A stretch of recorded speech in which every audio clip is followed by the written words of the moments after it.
What's up, Aiden here live on this Wednesday. I have Dr. Jeff Watson, foot and ankle specialist from the Bone and Joint Institute, live with us here on this Wednesday. A lot to talk about with Ryan Tannehill's injured ankle. We'll get into that, but Austin Stanley and Sam Phelan here with the Bone and Joint Institute, the region's destination for comprehensive orthopedic and sports medicine care. Whenever that injury happens in life, you've got the experts at the Bone and Joint Institute to help take care of you. boneandjointtn.org. Dr. Watson, how's your week going? I guess you didn't make the trip to London with the Titans, did you? I did not. So I'm pretty well rested. I'm ready to go. Nice. Thanks so much for having me. This is great.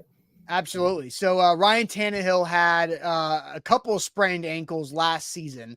And then in that game in London against Baltimore, sprains his right ankle again, the same ankle that he had the injuries with last year. Now it's a high ankle sprain. So I think whenever we hear ankle sprains or high ankle sprains, not really sure what those differences are for the majority of people. Could you walk us through the difference in a high ankle sprain and what that is compared to maybe just a regular other sprain? Yeah. So some of that relates to the bones that you have. So the two bones above the ankle are the tibia and the fibula, the shin bone and the smaller bone next to it. And basically the high ankle sprain relates to the ligament that holds those two bones together, prevents those from separating. And so that's really what the high ankle sprain ligament, we call it the syndesmosis, but that's really what that does. The ankle sprains you've heard of, like the garden variety, like low ankle sprain, that's typically the ligaments below the level of the ankle. And there's a little bit different injury mechanism. Usually, if you kind of roll your ankle to the outside, that usually tears those ligaments, and that's usually how that happens. It's a little different mechanism for a high ankle sprain. Usually that's like a rotational problem. And so the foot sort of, we call it externally rotates around the side. And that's usually how that happens. And so that's where the difference comes from. Now, the rehab's a good bit different because it usually takes longer to get back from a high ankle sprain. So, that's a little bit why treatment has kind of changed a little bit with some recent injuries. And I'm sure we'll go into that in a little bit here. As far as quarterbacking is concerned, Ryan Tannehill mentioned after the game, like he had a lot of trouble pushing off, just getting like some juice on his throws, getting the ball down the field. What does a high ankle sprain do as far as limiting certain movements or mobility for a quarterback and a right-handed quarterback on his right ankle, his plant leg? Yeah, great. And if you're a Titans quarterback, you really need to be mobile these days. That's a big deal. And for a throwing quarterback, a plant foot, I mean, you're essentially kind of pushing off and externally rotating as you're doing that, and that's really the motion that ligament sort of supports. And so, if it's not really functioning that well, it becomes harder to make the throw, harder to get the juice on the throw to throw it, just like you said. Is that a pain management thing, or is it like my ankle's not there to support this movement? It could be both, right? Yeah. So and there's not every high ankle sprain is not the same. There's actually like three ligaments that kind of make that up.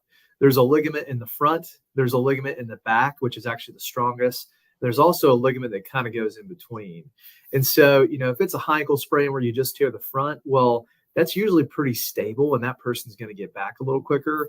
But if you tear the one in the back, that's a little bit more of a problem. And there can even be a pretty severe injury where you actually take the fibula and pull it in front of the tibia. It's so loose. And that's one that requires surgery. Yeah. And we'll talk about the surgeries and if he'll need it or not, the tightrope surgery that he had last year. But he also played, I think, 10 total snaps after the injury. He went 1 for 5 on those 10 snaps, 9 yards, and threw a pick that we talked about. And he also trying to gut it out, but I just couldn't get it going, and it was getting worse. Is that something where I know with, if you just roll your ankle the next morning, it's like a balloon. Is it something where maybe is it okay to try to fight through that? Yeah, I mean, I think at that level, those guys are going to take a little bit of risk of a potential, risk of arthritis in the future. They're going to, to them that payday, playing out there and getting that paycheck is probably worthwhile. Now, there are things you can do like numbing up your ankle to make it where you don't feel it as much. That's certainly done fairly commonly. And then, bracing options, taping options to kind of make it as good as you can to go. What about casting options? Because I thought that this was a little interesting. We heard this from Jeff Darlington when he updated and came out saying Tannehill would not require surgery this time around, but said the Titans quarterback is currently walking around in a cast and diagnosed with that high ankle sprain. Now, last time he was injured and was dealing with this ankle stuff, I recall him in like a walking boot, a brace at times, but never a cast. So what does that tell you about the severity, or why would they take that route here? Yeah, so maybe that helps a little bit to talk about the surgery process too. And so, what was kind of been done with this surgery is sort of taking something we borrowed from ankle fracture surgery. So we commonly see that ligament torn in addition to an ankle fracture. For probably 20 years now, have used a tightrope to do that. So to use it for just a high ankle sprain has kind of been a more recent push. Tua's injury certainly kind of brought that to the forefront. And what you do essentially is you take the two bones that are there, you put them back in the relationship they should be in, and you drill a tiny hole between both of the bones, and it flips a button on the outside of both bones, and there's suture that runs in between those two buttons. So the role of that ligament is to prevent those two bones from separating.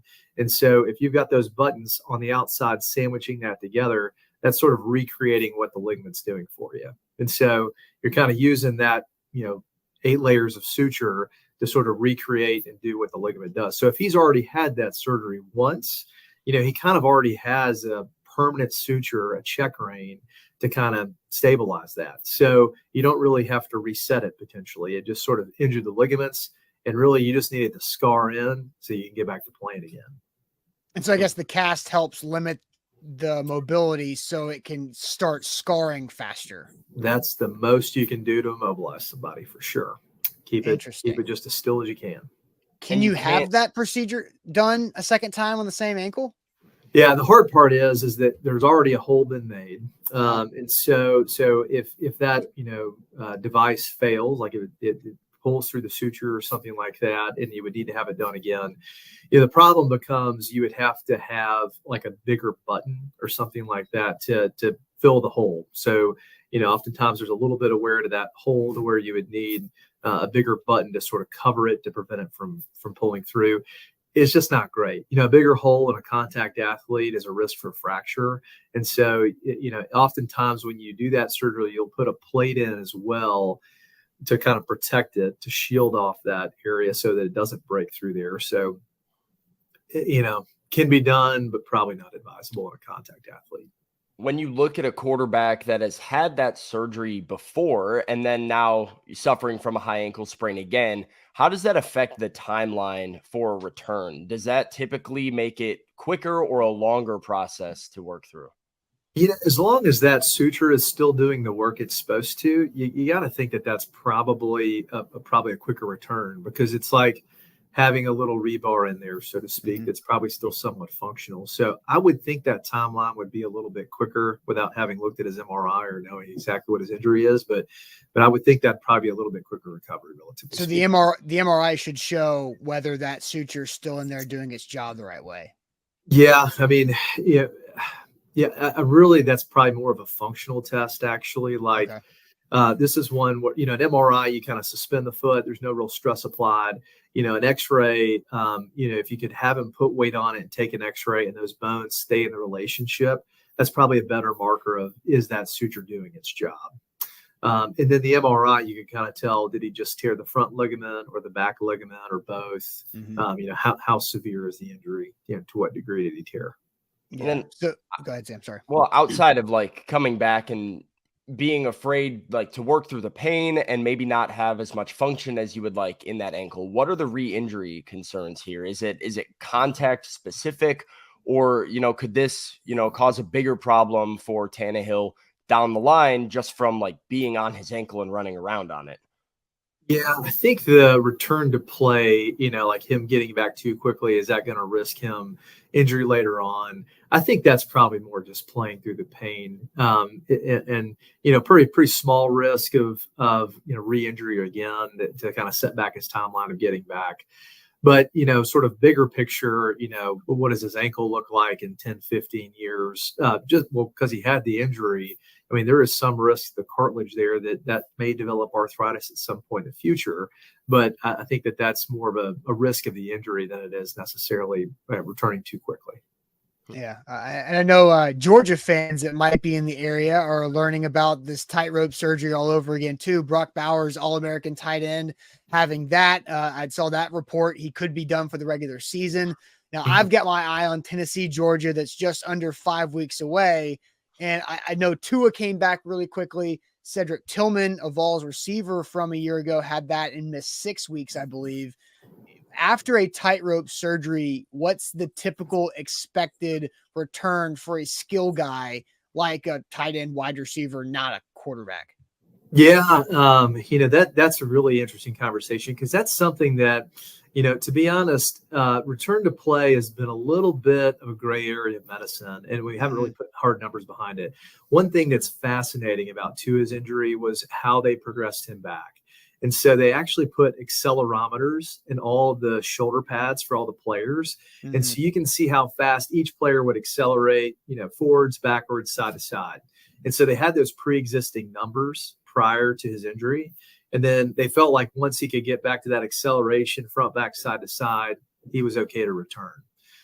So for him, it was like a month. But Waddle had a similar injury later on. And so, he was a little bit more delayed. Obviously, he's a speed guy, and Bowers is kind of like somewhere between, I guess. But it took him a good 2 to 3 months before he was sort of okay to be out there. And even when he went out, he didn't look like himself. Because I think he injured it kind of midseason and got back for the bowl game. And still in the bowl game, he didn't look great. Yeah. So I think for someone who's making like cutting. A wide receiver, a tight end, I think it is going to be a little bit harder to get back to that as it is like a quarterback who can kind of be a little bit more less mobile. Yeah, it makes complete sense. So Georgia fans are looking at, SEC championship game, like December 3rd.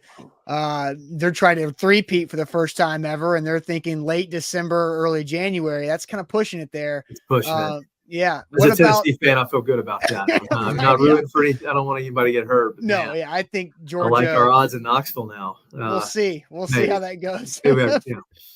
If you're looking long-term for Brock Bowers, who could be a top 10 draft pick, nothing to be concerned about with this. He should be fine. Combine, April. No, I think long-term he's good. I mean, as long as he didn't have a significant cartilage injury to his ankle, in addition to that, I think that should be a fine long-term play.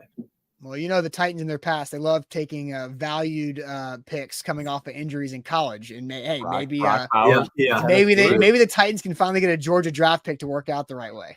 Yeah, right. Yeah. No Great. Doubt. Well, Dr. Jeff Watson from the Bone and Joint Institute. Awesome stuff. Great information about this. We'll see what happens with Ryan Tannehill and the casting and if he can get back later on this season with the bye week coming up. But appreciate it as always. Doc Talks are always great for us. We enjoy them. And whenever that injury happens with you guys, the Bone and Joint Institute, boneandjointtn.org is where to check them out. Dr. Watson, thanks again. Thank you so much.